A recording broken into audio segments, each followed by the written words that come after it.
Did you know that 71% of the people that watch Matthew Kelly's videos are not subscribers? That makes no sense. We need to change that. Subscribe today. Hit that subscribe button, smash that like button, and turn on those notifications so you never miss out on another great video ever again. We're talking about amazing possibilities, and one of the things we see in this reading is just an astounding faith from Martha and Mary, who are Lazarus' sisters. And Lazarus dies, they bury him, he's been buried for days. Jesus shows up, and the sisters are like, if you had been here, Jesus, this wouldn't have happened.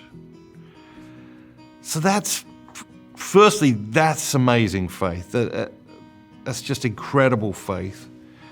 And then Jesus says, well, he will rise from the dead. And their faith it's so earnest. And it's so unentitled, because I think if we were like best friends with Jesus and our brother died and then Jesus showed up and we said, well, if you'd been here, Jesus, he wouldn't have died. And Jesus said, he will rise. I think it's easy to have an entitled perspective and think, oh, okay, Jesus is going to raise him right now. But their faith is so earnest. And they say, we know that he will rise from the dead, just like our faith has taught us, just like the scriptures have taught us. And then, of course, Jesus goes and he raises Lazarus from the dead. And think about that. As I often say, I think we suck the humanity out of the scriptures and they can become boring then. And there's so much humanity in the scriptures. Okay, think about what it is actually like to put somebody in a tomb dead a few days ago, and then for that person to come walking out of that tomb alive. It's like, how do you process that? Okay, how do you experience that and it not have an enormous change on your life, on everything you do, on everything you think? And the thing I always think about is did Lazarus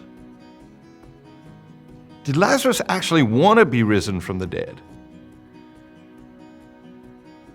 Because when we think about, okay, what's on the other side? Okay, we're taught that what's on the other side is astounding. St. Paul says, no eye has seen nor ear has heard phenomenal things that God has in store for those that love him. What's Paul saying? It's impossible to imagine. It's so good, it's impossible to imagine. And so we don't know where Lazarus was or what he was experiencing, but he was closer to that than anybody before. And from a human point of view, you got to wonder, was he like, I wish Jesus had left me there? And maybe that is a sacrilegious thing to think or say or whatever. But our faith isn't so fragile that we can't ask these great questions, can't explore these great questions, because it's by exploring these great questions that our faith becomes stronger and stronger and stronger. The other side of that is that Lazarus comes back. He's been dead, okay? And, I don't know about you, but when I'm sick and then I get better, I'm so grateful for my health for about 3 days, and it's but it's right there for a few days. It's I'm just so grateful for my health, So imagine, okay, Lazarus has been dead and he comes back to life. So then how grateful for life is he? Everything would have looked different, would have tasted different. every person would have been a different experience for him than before he had died. And how can we live like that? How can we live with that sort of gratitude, with that kind of awareness at these like massively elevated spiritual levels? It's a great, great, great reading. And then, just like when we read about the blind man, I think we have to ask ourselves, what part of your life needs to be raised from the dead? Because without a Messiah, without a Savior, without a resurrection, death was pretty final and pretty depressing.